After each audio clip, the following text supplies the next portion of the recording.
There are options, and that's why we need to take this opportunity seriously.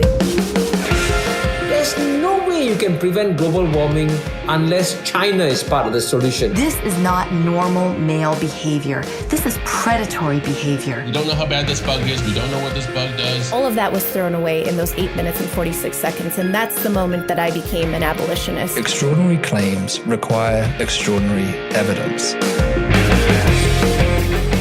Welcome to the Munk Debates. On every episode, we provide you with a civil and substantive debate on the big issue of the day to arm you, the listener, with enough information to make up your own mind. Today's debate, be it resolved, the future of mental health is big data. Facebook announced it will start using artificial intelligence to help identify when someone is expressing thoughts about suicide on That's Facebook. where BeWe comes in.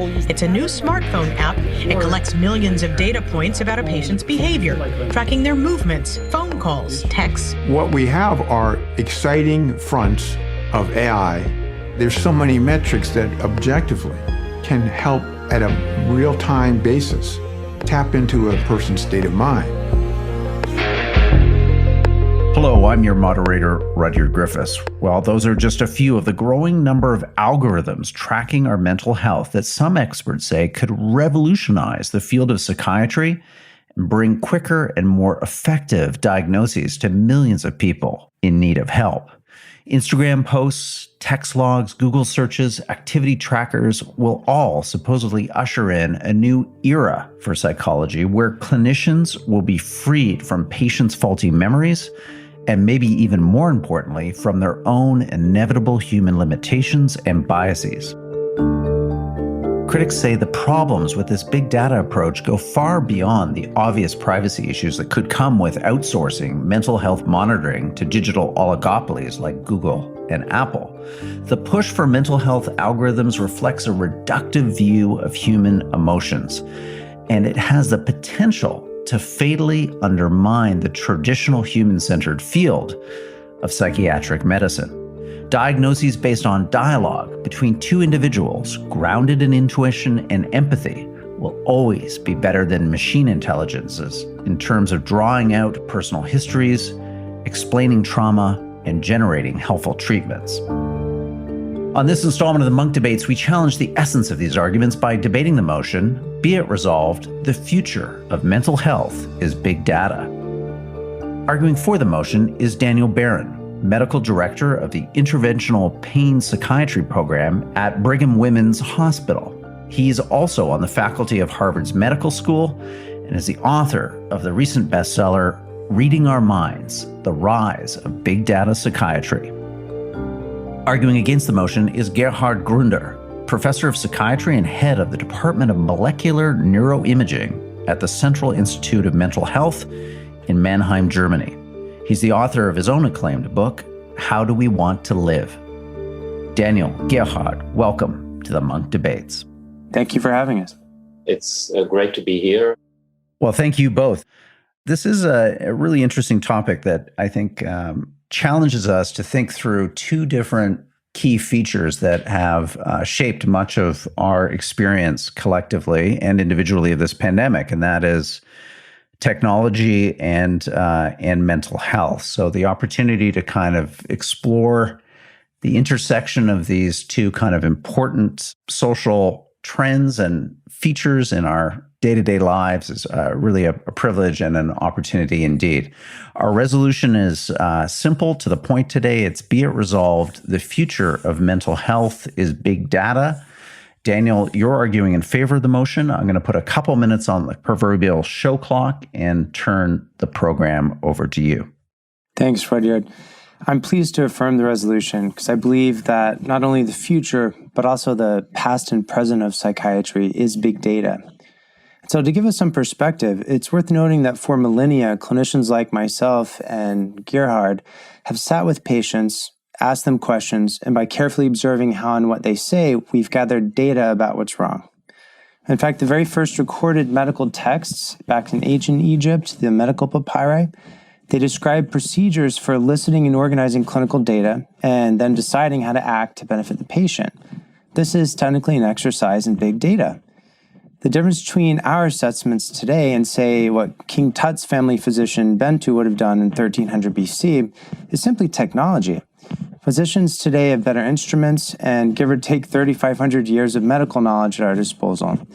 And especially in the last 100 years, technology and big data approaches in healthcare have led to this blossoming in the medical sciences, and it's allowed clinicians to detect things that are otherwise invisible. For example, we use electrocardiograms to measure and trace the flow of electricity through the heart's muscle. We use molecular sensors to detect oncogenes that can, tell us which treatments may benefit a patient. In psychiatry, we don't spend nearly as much time measuring as other disciplines.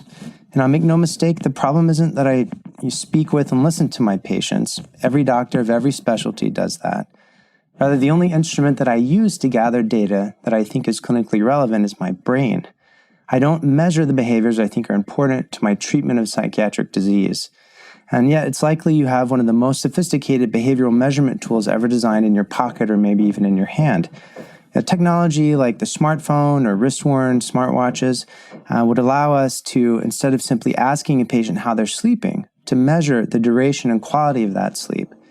Or instead of simply listening to someone's description of their mood, I could analyze a patient's facial expression, their voice, the way their ideas flow onto another, things that my brain simply can't detect, types of signals that are too subtle for even a trained observer to attend to and to make use of.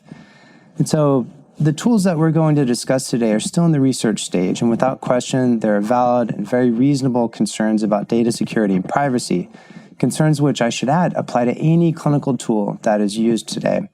And yet every other field of medicine has successfully added bigger and better data to improve clinical care. And so really the question is, big data is the present and future of medicine. So why shouldn't it also be the future of psychiatry? Thank you, Daniel. Terrific opening statements setting out the key arguments in favor of our motion today. Be it resolved, the future of mental health is big data. Gerhard, you're arguing against the motion. Let's have your opening statement. Yeah, thank you. Big data is the latest big promise of salvation in psychiatry. Here we are promised to be able to diagnose mental illnesses earlier and better, and then also to treat them more successfully if only we have collected enough data about the individual. The human being reduced to his brain is understood here as a biomachine that can be simulated by an artificial intelligence and whose behavior can then consequently also be predicted exactly. According to this understanding, the brain is a computer, although a less powerful one. This is a radically reductionist view of man, which assumes that all feelings, thoughts, and emotions in man are just epiphenomena of brain function. Accordingly, we only need to intervene in the brain to get rid of psychiatric illnesses. This is a dystopia similar to Aldous Huxley's Brave New World. The risk for mental illness increases with poverty and socioeconomic inequality. If we are to improve global mental health, we must improve human living conditions. We achieve this by seeing ourselves as active designers of our world and not as passive biomachines with input and output. So, we have to make a decision. Do we want to find predictors of suicidality to decrease suicide rates by collecting and interpreting large amounts of data? Or do we want to improve the living conditions on this planet to prevent mental states that lead to suicidality? The beneficiaries of the first approach are a few startups who program apps and get really rich with it. The second approach benefits all people on this planet and thus all of humanity. Thank you. Thank you, Gerhard. Now an opportunity for rebuttals. This is a chance for both of you to reflect on what you've just heard in terms of a contrary argument. So, Daniel, you're up first. Let's get your rebuttal to Gerhard's opening statement. Thank you. I appreciate the argument set forth by Gerhard. However, one of the things that I struggle with as a clinician is defining what actually are those mental states, what actually are the conditions that we're treating. And so in the absence of information, in the absence of the ability to model and define clearly what it is that we're talking about, meaning can we define what exactly depression might be, or what exactly schizophrenia might be? Can we design tools that will allow us to better approach them with rigor? I'm not sure that we're going to make a lot of progress. The whole goal of medical science is to take something that is rather confusing and rather poorly defined and to constrain the problem in such a way that we can begin to understand it and test it. The whole medical science enterprise is based on the concept of reducing complexity by gathering data and thereby understanding what we can do as clinicians, as scientists, as a society to produce an outcome which everyone agrees is best for everyone involved. And so the reason why big data has been so successful in the medical sciences is clinicians individually, unassisted by instruments, are not very good at defining clinical problems. For example, instead of saying a patient has a rapid pulse and chest pain, we now use an array of very sophisticated technologies to really dig in, to measure that flow of electricity through the heart, to measure the biomarkers which are present in the blood, to measure the flow of blood even in the heart itself, to better define the clinical problem and thereby be able to intervene in a clinically meaningful way. Thank you. Let's now, Gerhard, have your rebuttal to Daniel's opening statement or what you've just heard now. Your view is based on the assumption that psychiatric disorders are just brain disorders, that we are just talking about disorders of individual brains. For me, psychiatry is much, much more than just dysfunction of individual brains. Psychiatry is about social interaction, about community, how the social environment and the living conditions influence the individual. It's about causation in living systems. Your view assumes that we are in principle determined by the function of our human brains. My view is more based on, or it adds to this view, to this reductionist view, the assumption that there is downward causation. That means we as a society or as a community or a gathering of individuals form a new system of complexity which can exert effects on the individual, and these factors are completely ignored in big data psychiatry. And in addition, as I said, how we practice science is really an important factor in how we create worldviews, and our worldview is determining how we deal with problems. And if we invest all the money, all our research money in brain research, we lose a lot of opportunities to improve global mental health by just improving the condition, the living condition of society. Thank you, Gerhard. Let me join the debate now and bring some questions that our listeners might have listening to these terrific opening statements. Really a debate that has both practical considerations, but also, as Gerhard has just raised, some possibly bigger moral and philosophical issues for us to reflect on. And maybe, Daniel, to come to you first. For many people that have experienced psychiatry, there's probably a sense that the process is as important as whatever empirical insights, if in fact any really, can be generated from the relationship between a therapist and a patient. So I'd like to hear a bit more from you about how big data is more than just bringing a kind of empiricism to the therapeutic dialogue or conversation, and how you think it could actually help, enrich, provide a greater meaning to that very difficult aspect of therapy to qualify and quantify, which is the conversation, the dialogue in and around the self that occurs between a therapist and their patient. Yeah, thank you for the opportunity to kind of dig in a little deeper here. And the way I would address this is by saying the conversation between a patient and a clinician, I don't imagine that will change very much. So if we look at how other fields of medicine have adopted data into their clinical practice, those clinicians are still very compassionate. They still have what we call a therapeutic alliance with their patients. However, what data does is it anchors our assessments in something that we can measure and trace. So for example, when I see a patient, I'm very much interested in their social interactions, in the community they live in their living conditions.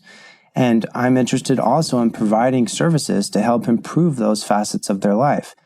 What I'm suggesting is that we begin to measure those social interactions, be able to create data that can then guide our decisions better, that we begin to use tools that exist now to understand communities with more precision, to be able to detect problems that may not otherwise be apparent.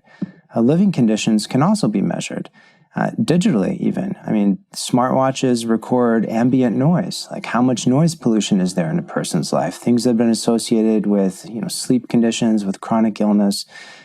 By having data, by having the ability to approach a human's experience with clinical rigor, the clinician can then gain more knowledge and be able to implement treatment decisions in a more precise and effective way. And to Gerhard's point, my background is in brain imaging. I have a lot of experience processing functional MRI images to trying to understand the structure and function of the brain. And the reason why I'm interested and excited in these digital tools, it allows us to approach behavior with the same sort of precision that I would use in a brain imaging scan, the same sort of precision that Gerhard uses when he processes PET images of brain function. And we can begin to be more precise in our communications and to be able to understand things with a greater level of precision than we would otherwise. Gerhard, let's have you come back on that, because I sense, in your contributions to debate that you have a kind of concern. You characterized it as a kind of a reductionism that could be experienced by psychiatry writ large if, in your view, it became overly reliant on big data. So I want to hear a little bit more of your critique in that regard. Of course, I completely agree. We have to get a better understanding of what causes psychiatric diseases, what causes mental suffering. I completely agree, and that is obvious. But let me give you an example.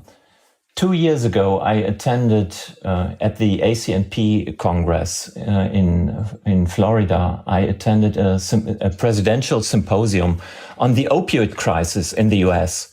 The opioid crisis, of course, is very well aware to everybody in the US. It's basically the fact that the number of deaths following an opioid overdose increased substantially over the last 20 years. So that opioid crisis was addressed by 6 world-class scientists, and they all spoke about receptors, brain function, new drugs, how we can address pain. Nobody in this world-class panel of 6 scientists talked about social causes for opioid crisis. Nobody talked about the role of the pharmaceutical industry. Nobody talked about the healthcare system in the United States. And that's a complete ignorance of important social factors. So I'm not saying that we don't need more data and we don't need a better understanding of mental diseases, but we have to balance the things that we are doing. And especially in many Western countries, and I'm not just talking about the US, it's the same here in Germany, probably a bit less problematic, but the problem, the worldview is basically the same. It's this reductionist view that just sees mental disorders as a result of dysfunction in our brains, and that's completely wrong. We have major determinants in our social environment. And secondly, talking about more data and better understanding of mental disorders, I oversee 30 years of psychiatric research, and I can say that there was over these 30 years, we got a huge amount of data about brain function and a huge amount of data in so-called biological psychiatry. But we didn't reduce suicide rates. We didn't reduce admittance rates to hospital. We didn't reduce poverty. We didn't reduce the living conditions for people with severe mental illnesses. And that all was admitted by Tom Insel when he left the role of director of the NIMH in 2015. That was admitted. He spent a lot of money, $20 billion on investigating brain function, getting data, big data, but he didn't improve the practice of day-to-day psychiatric care. Hi, Rudyard Griffiths here, your host and moderator.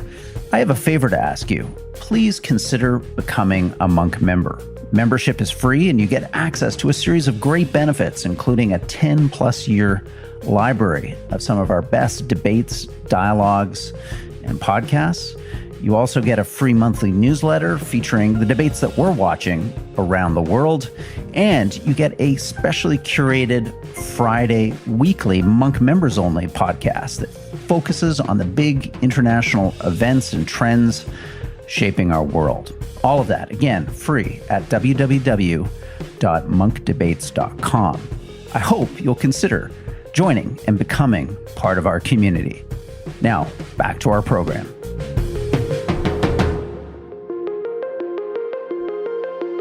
Come back on this idea that, you can have all of this rich data, spilling off our iPhones or wristwatches, but how that data would be used, who it would be accessible to, that there are some real issues of kind of equity and fairness here, isn't there? That how do we deploy the insights from this data in ways that simply don't privilege the privileged? And in Gerhard's view, it's an expansive one, but don't kind of delay us or act as a panacea from actually addressing the underlying structural social factors that are driving mental illness in society.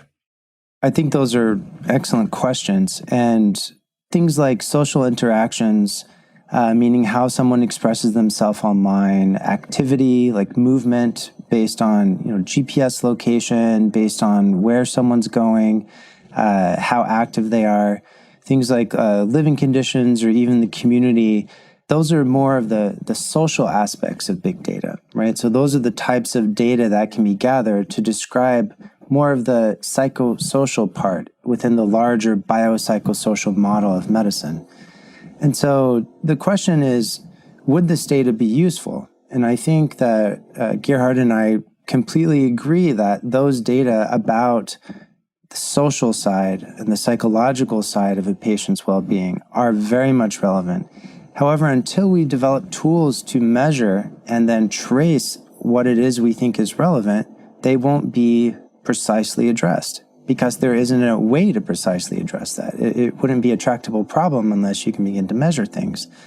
And in terms of equity and who has access to these data, I'm really comforted that almost everyone has a smartphone nowadays. Like the types of data that Gerhard and I are agreeing need to be incorporated into the biopsychosocial model, we have access to gather those sorts of data already.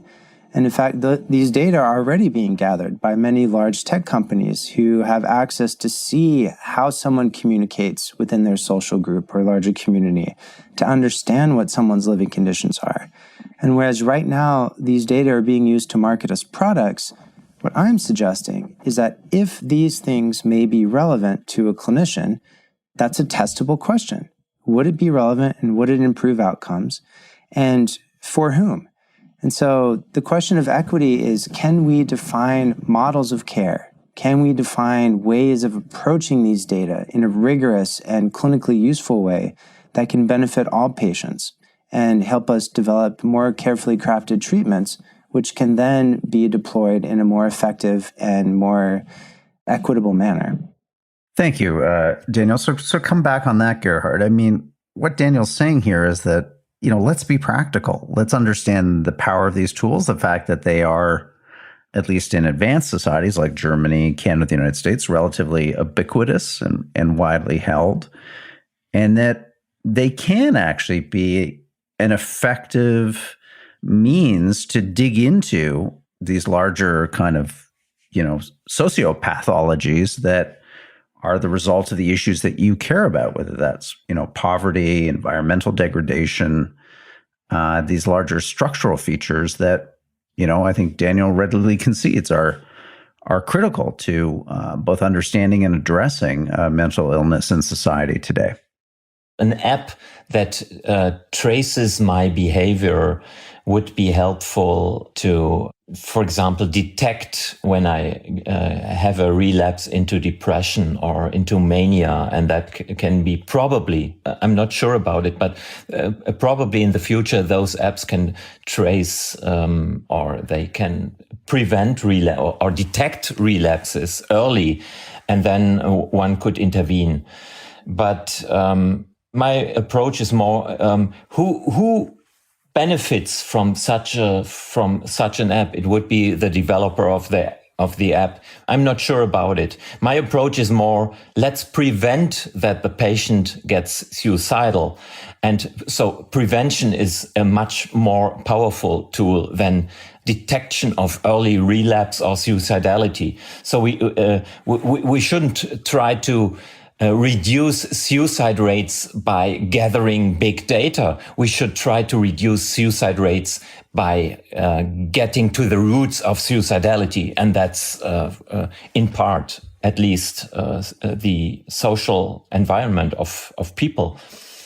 There is another aspect to big data. When we talk about, for example, early detection with medical devices, let's say an app or a biomarker profile. If Daniel the patient comes to Daniel collects data, gets a biomarker profile, he performs an MRI, he collects blood, he performs an EEG, and all that. And that then he states, well, you have an increased risk to get depressed over the next 12 months. What does that mean? The patient tells you that he's feeling fine. And so what do we do then? Who interprets the data? Is it the computer? Who makes the decision what to do? Is it Daniel? Is it the computer who makes the diagnosis? And what is the diagnosis here in this system? Where's the border between normal and a disease state? These are really very important questions ethical question for the medical system in the future. Big data psychiatry is promising that we detect diseases before they emerge. But that means that we have to think about the consequences. Who tells the patient that he has an increased risk? At what point, at what probability? Let's say you have a probability, your computer tells you the patient has a probability to have an 80% chance to get a relapse in depression over the next 12 months. Is that enough to tell the patient?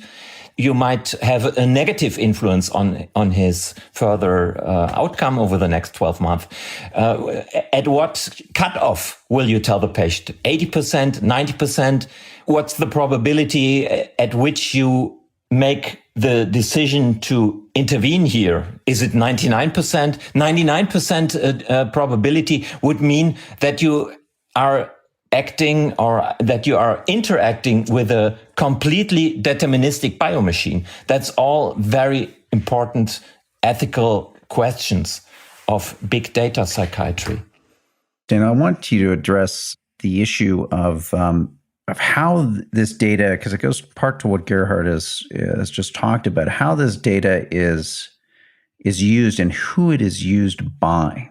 I think we see in society a growing concern around issues of not only the privacy of our data, but how governments can often have, in many cases, very compelling reasons to aggregate and access data in ways that governments feel address public health or other kind of issues or concerns. But on the part of an individual, that government response, amplified and instigated by big data, could be seen as a gross invasion of their privacy or a manipulation of their mental health. So I'd like to hear a little bit more from you, Daniel, about why maybe you're optimistic that these issues around privacy and, the manipulations of publics by governments using big data is something that we should not fear when it comes to the application of big data to psychiatry. In terms of whether we should fear it or not, I think that would depend on whether or not the data are useful to predict what we think it's predicting. And so having a conversation about this before these analyses are performed, before we can actually determine how useful these data are for predicting which things or even for describing which things, is I think one of the reasons why we were both excited to be on this podcast, because it is a very important conversation to have. At any point when we are collecting large amounts of data, which we believe may be helpful to predict something, whether a mental state or the outcome of a community or of a family, how those data are collected, how those data are secured, and how those data are used and by whom and for how long, those are all very relevant questions, which I believe should be asked right now. And the way that we would approach that is just very practical methods that are used throughout medical science. We can see a problem, like, for example, like, is this person's social community benefiting their health or is it not? Okay, so there's a problem. And then we could use different forms of data to define what we mean by that question. Like, are we defining their community based on their Facebook friends, based on the people they commonly call or they text? And, what is the content of the communications between those people? Like, how can we see the flow of information between? And then if we try to implement some sort of social therapy or community-based therapy, can we detect in our data whether or not what we believe is helpful actually is helpful? And so all of these things require data. And if we're going to consider problems, they have to be precisely defined so then we can evaluate them. And then if we're going to consider solutions to those problems, we also have to define the solution and then develop methods and tools to test whether what we're doing has the effect that we want. And so things like what Gerhard was suggesting, what are the probabilities? When should we intervene? How much should we intervene? Those all are testable questions. Those are things that we can answer if we have access to data that we believe may shed some light on those inquiries. Gerhard, does that allay your concerns? No. Psychiatry is not just brain science or neuroscience or interpretation of data is not data science. It's more. My suggestion is psychiatry has to be political. And this whole issue is a very, very relevant political issue. It has to do with how we deal as a society. Let's, for example, look to China. China is very different culture and a very different political system, as we all know. My understanding is that in China, the individual is just seen as part of a large community, and community is more important than the individual. And that's different from how we see ourselves in the Western societies. So if the Chinese government decides we have to decrease costs for the health system, they might decide, well, if Daniel can make a diagnosis very soon with a 90% probability based on his big data, then the government might pick those individuals and put them into a hospital, although they have no symptoms, no suffering at all. So it's really not just about a better understanding of mental health. It's about how we treat ourselves as a society and how we, in the future, how we want to deal with big data in the future. And this is also about tech companies, big tech companies. What's the role of these companies in the future? Who makes the diagnosis, the psychiatric diagnosis in the future? Will it be Daniel or me, or will it be the computer at Microsoft or Alphabet or Apple? These are all really very political questions. So we as psychiatrists, we have to have a very political view in the future when we are dealing with big data. Before we go to closing statements, Daniel, do you want to come back on that point? Because it's an interesting one. You know, it's ultimately who decides. I mean, right now it seems we have a lot of predilection, a lot of tolerance in society towards pushing decisions over to algorithms. And I think we're all starting to learn that many of those algorithms have inherent biases, some of which are quite disturbing, based on issues of race, class, gender. How do we negotiate a future where there's this seemingly this potential to outsource the work of the psychiatrist to the anonymous, in some ways unaccountable algorithm? I think it's helpful for the discussion to be more precise about what we're discussing. And so I am not suggesting in any way, shape, or form that we outsource mental health care to an algorithm in the cloud. I, first of all, am not convinced that that's possible.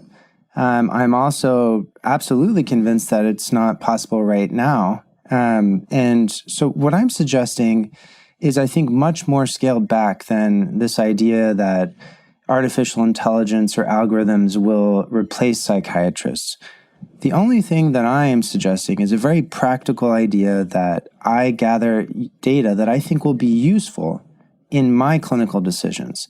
That if I believe a specific data point, again, for example, how much someone's sleeping, how active someone is, that I not just ask about them in an offhanded manner, that I actually use instruments that are developed specifically to measure those points of data that I think will be helpful. And so what I'm suggesting is again, that I am a psychiatrist. I will continue to see my patients, but I want to develop better instruments that can help guide my decisions, not make those decisions for me, but instead improve my ability to detect and treat diseases in the same way any other medical specialty uses instruments to better detect disease and better treat disease. The question of neuroscience is something that Gerhard has brought up a few times. I think that this could very well involve brain imaging or neuroscience or blood tests, for the simple reason that the medications I prescribe to patients act on receptors in the brain. And we know that different genes have different levels of those receptors. So if I'm going to prescribe a treatment that affects the brain, and I might be able to better treat a patient if I understood the brain or the genes of the patient that I want to prescribe a treatment to, those data would be helpful for me. Of course, that is a theoretical helpful, and that's why people are researching this. But again, I would be the one making the decision. So I want to be able to inform myself to make improved decisions in the future with access to more precise, I guess you could say, bigger data. Thank you. This has been a fascinating debate, a lot of really interesting ethical and moral issues, in addition to expanding my understanding of just how important big data could be to the future of psychiatry. We are up against the clock, though, so let's go to those closing statements. Gerhard, you are up first. You've been arguing against our motion today, be it resolved. The future of mental health is big data. Let's have your closing statement, please. Yeah, thank you. This is, I believe, just the starting point of a very important discussion. I know I'm very glad that I could be part of this today. I think Daniel and I are not so far away from each other, but I think we also agree that there are lots of potential problems associated with big data in psychiatry. And I'm absolutely sure that as psychiatrists, we have to broaden our view beyond the individual to societies and political systems. And I think that will be very important for our profession in the future. Thank you for having me here. Thank you. Well, thank you for your contributions, Gerhard. Daniel, we're going to give you the last word in our debate today, be it resolved. The future of mental health is big data. You've been arguing in favor of the debate proposition. Wrap up this conversation for us. Thank you. I think overall, the question that we've been addressing isn't whether big data is already being used in psychiatry, but instead which forms of data might be the most helpful. And so I have been promoting that if we believe that aspects of the bio, psycho, and social profile of a patient, meaning aspects of their biology, of their psychological health, and also of their social context are relevant, then we should use instruments designed to measure those things we believe that are important as rigorously as possible. The reason why is clinical work is difficult. It's very complex. And as much as we can reduce that complexity by allowing precision, by taking precise measurements of what we believe is important, then the more likely it is that we will be able to not only understand what is going on in a patient's life, in their biological, psychological, or social aspect of their life, but it's also more likely that we'll be able to intervene in a meaningful way. And here again, big data can be helpful, as it has been in every other medical discipline. If we believe we have a treatment, or if we believe we have an intervention that is helpful, we owe it to our patients and to society and to ourselves as clinicians to trace and test whether or not what we're doing is helpful. And that requires data. That requires rigorous assessments of what we believe we're trying to do. That way we can test whether or not we're actually doing it. And to Gerhard's point, I think that there are many potential problems, which is exactly why we're so excited to be here and to be able to debate this and more discuss these potential problems. Questions of data security, questions of data privacy, questions of who owns data, who can act on data, who can, share the data with whom. Those are outstanding questions that can only be resolved by further discussion. And so hopefully this will be a starting point, not only to address and highlight some of these concerns, but also to address and highlight some of the great potential that these tools have to improve the lives of our patients and also to help the interaction between clinicians or the medical field at large with the society at large. Thank you, Danielle, and thank you, Gerhard. This debate has been a bit of a departure for us. Normally, we focus on issues of economics, geopolitics, society, and culture. But from this pandemic, I think we've all come away with a renewed understanding and importance of mental health, both individually and collectively, and the opportunity to, again, kind of synthesize these two big trends in our society, the accumulation of larger amounts of data and the insights that gives us about ourselves as individuals and as a society, with, I think, an urgent and important discussion about the future of mental health and the origins of mental anguish in our society. It's just a critical conversation, and we've had it today thanks to your expert analysis and insights. So on behalf of the Munk Debates community, Gerhard, Daniel, thank you so much for coming on the program. It's been a pleasure. Thank you for having us. Yeah, very welcome. Thank you.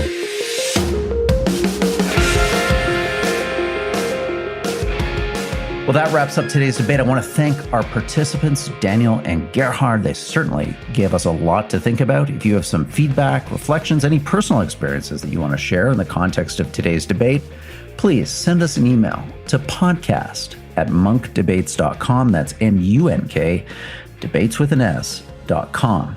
And a reminder that our members-only podcast is free for yours to listen to anytime as a perk of our also free basic membership. You can grab both of them right now at www.munkdebates.com/membership.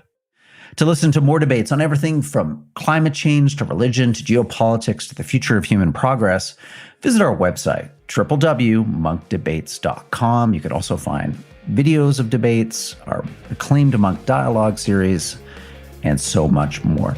Thank you for helping us bring back the art of public debate, one conversation at a time. I'm your host and moderator, Rudyard Griffiths. The Munk Debates are produced by Antica Productions and supported by the Munk Foundation. Rudyard Griffiths and Christina Campbell are the producers.